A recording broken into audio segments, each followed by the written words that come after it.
When it comes to buying platinum, what is better, the cheapest Britannia or the most expensive premium Queen's Beast?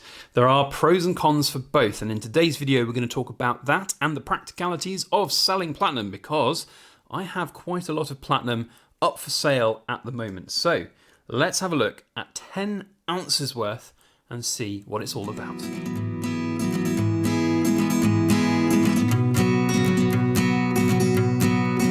Hello everybody, Backyard Bullion here, and a very warm welcome to you all joining me for this week's edition of In Focus Friday, the show where we take a good close look at cool things made of silver or gold, or indeed platinum. It's a platinum themed week here on the Backyard Bullion channel, but with good reason, because interesting things are happening with platinum.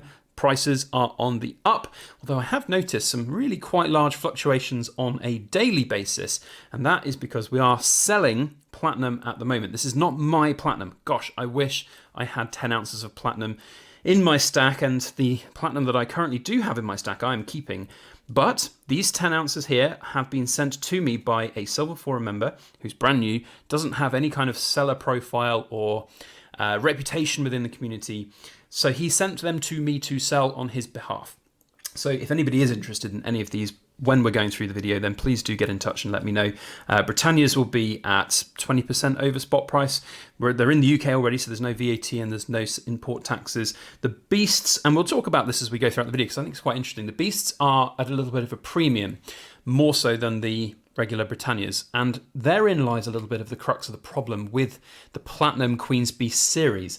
I have one or two of them, in fact, the White Lion of Mortimer and the Lion of England in my stack, and they have quite interesting premiums to them, but definitely goes against them in terms of liquidity, of being able to sell them quickly and the avenues by which you can sell them. So there's lots of really interesting things to talk about platinum, which you may not have considered if you have bought some or if you are planning to buy some physical platinum, because it is a difficult metal to sell. You'll find a lot of the dealers out there don't readily take it or buy it back, or if they do, they'll buy it back at very unfavorable prices because they'll find it difficult to shift themselves. It's a particularly difficult metal to work. It's a high melting point, so it's not necessarily that common within industry. The industries that use it are very, very specific, like automotive and of course jewelry as well, but jewelry industries right now struggling a lot with, of course, the global pandemic. Now, platinum generally, I just wanted to share this part with you because it's very difficult to kind of, I suppose, demonstrate through the power of a camera, but picking up 10 ounces of platinum in one go is an experience. Platinum is more dense than gold, and it really shows. Like, it's so dense. The amount of, it feels like the earth is just pulling this away from my hands. It is absolutely mind-boggling quite how incredible this is. If we can get the camera to focus, there we go. It really is quite mind-boggling. Like, the brain just does not compute quite how dense this is, and it's very difficult to demonstrate that here on camera. But what I will say is, if anybody out there has ever seen the tungsten cubes, and I'm not sponsored by Midwest Tungsten, I would love to be, that would be incredible, but I purchased a giant cube of tungsten just simply to see how it feels, and this stuff is relatively similar in density. Platinum is just slightly higher in density than tungsten, but it's a good representation of what a giant chunk of platinum or gold would feel like. So I'd highly recommend anybody to go and do that if you can. It's quite the experience. So platinum, really interesting metal. It's obviously doing some really interesting things right now in this market. It's undervalued by a lot of accounts, and should be potentially worth more than gold one day. And yesteryear it was, of course, worth more than gold. So maybe a lot of room for growth on it. Who knows exactly how much growth? Only time, I guess, will tell. If you are considering investing in platinum, it is very difficult to get it at a decent price, which is one of the major problems of it as a investment metal. Of course, it's not traditionally a monetary metal. Gold and silver, much more common in that respect, and bullion investment products, much more common in that respect as well. But platinum has been around for quite a long time, since the 80s, as kind of investment coins. So it is interesting that it's still not necessarily mainstream with big bullion dealers. There are, in fact, quite a lot of big bullion dealers that don't even buy it back, but they do sometimes sell it, which I find always quite interesting. You'll notice as well that there's 995 platinum. It's not 49s platinum. Very hard to refine up to the highest purities. And that is one of the reasons why platinum often has quite the premium on top of it over its inherent metal prices. So there's a lot of sort of different things that go against it, I suppose. But right now, with the way it's priced relative to gold, it's a really interesting thing to kind of look to get into. Maybe it will kind of equalize or go above. I've talked in my previous video about the things that might and will make it one day worth more than that. But what I want to focus on now are premiums for premium platinum coins. So if you are going out there to invest in platinum, this is like a non-financial advice video, so any financial decisions you take are yours and yours alone. That's my little disclaimer. But if you were inclined to go and buy platinum, my instinct would be to say, buy it as cheap as possible. Try and buy it without humongous premiums, unless you are very sure of the way that you're going to look to release the sales of it at a later date. And it's always an interesting one because, for example, these Queen's Beast coins here that we see here, the Falcon, the Griffin, and the Bull, I'm selling these on behalf of this member who paid premiums on them when he bought them. And one of the reasons why he's selling all of his, most of his platinum right now is to obviously release funds for another project that he's working on.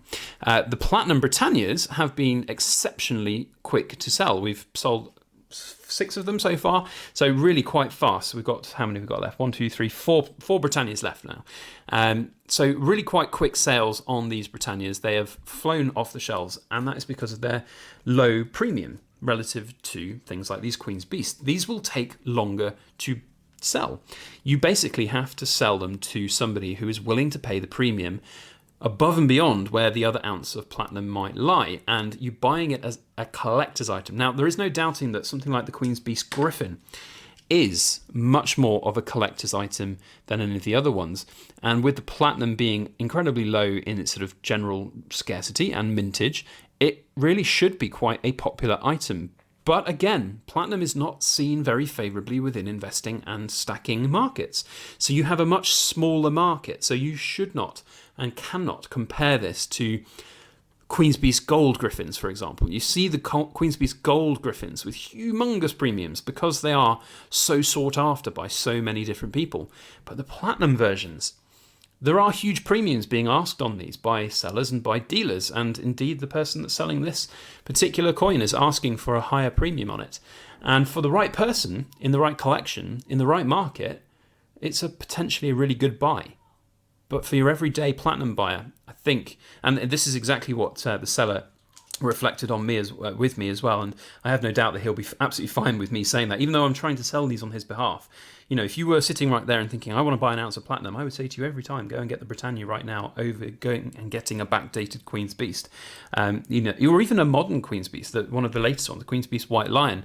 Yes, you could buy it at a decent premium right now, but when you come to sell it at the other end, how will you feel if you ended up having to settle because perhaps you needed to in an emergency, selling your premium Queen's Beast platinum coin for a really low premium? You would be feeling like you're missing out. So it's going to be kind of down to individual circumstances, individual, you know, what you want to achieve with these things. And my thoughts are that the Platinum Britannias have performed much better in a way than the others, the Queen's Beast. But it does depend very much on the premium at which you enter the market for platinum. So, you know, with that in mind, you know, it's still, I think, a really good metal to buy. There's a lot of people out there that think that it's got lots of room to grow in terms of premiums and in terms of, you know, potential value. You know, you've only got to look at where palladium is right now, worth considerably more than gold, and if platinum takes up its reign as that automotive metal of choice again throughout the world, or a new you know, renewable technology looks to use it, or electronics, you know, it could really do incredibly well. And there were a lot of people who bought palladium at its low points and were laughed at, and you know, rhodium is the other one. Those are two very different animals to platinum. So if you are looking to diversify out of sort of silver or gold into platinum, then, or into another metal, then platinum is probably your best bet. Certainly right now, considering the highs that are there for palladium and rhodium and all the others. So yeah, really interesting metals, really interesting coins. A big thank you to the seller for the opportunity to see what 10 ounces of platinum looks like all together. In fact, I did have 15 ounces all of platinum yesterday, but we shifted 5 out the door, so only 10 left. But let me tell you, half a kilo's worth of, so half a kilo? No, not even, yeah, well 15 times, so 150 grams worth. No, I can't do maths, I'm sorry, it's been a long day. So 15 times 31. Yeah, just under half a kilo of platinum. Pretty incredible to hold. So if anybody is interested in these, then do please get in touch. I've got some sales listings up on the Silver Forum with all of the details, but essentially right now we're selling the Platinum Britannias at 20% over spot, and the Falcons are the next cheapest, which are currently listed at 1175. By the way, 20% over spot makes these around about 1,090. So 1175 for these, 1,200 for the Bulls. In fact, one of the Bulls and one of the Griffins are sold already and reserved. So we've only got one Bull and one Griffin, and the Bull is 1,200 and the Griffin is 1,300 right now, which I do think represent pretty good prices at the moment for what these, what these coins are, what these platinum premiums are. So if you're interested, let me know. Links down in the description below to the Silver Forum sales listing pages. Also, you can just email me directly, byb@backyardbullion.com, and we can go from there. Pretty much only UK buyers, unfortunately, because shipping this internationally is going to be a little bit risky without insurance, and I'm not really prepared for that. So let me know your thoughts generally on platinum, on these coins, on the Platinum Queen's Beasts, and whether or not you would look to collect them, or whether you think it's better just to go for Britannias. I personally am on the side of the Britannia when it comes to these kind of platinum coins. Otherwise, if you've just enjoyed this video and you want to tell YouTube about it, put your thumbs up on, that would be very helpful. Otherwise, hit the subscribe if you want to see videos like this in the future. And if you have enjoyed this video and you're not subscribed, there's a good chance you probably will enjoy future videos from us. Otherwise, that is it from me. A big thank you to you all for watching. I hope you have a fantastic weekend ahead. And as always, please make sure that you like, share, comment, and subscribe for more.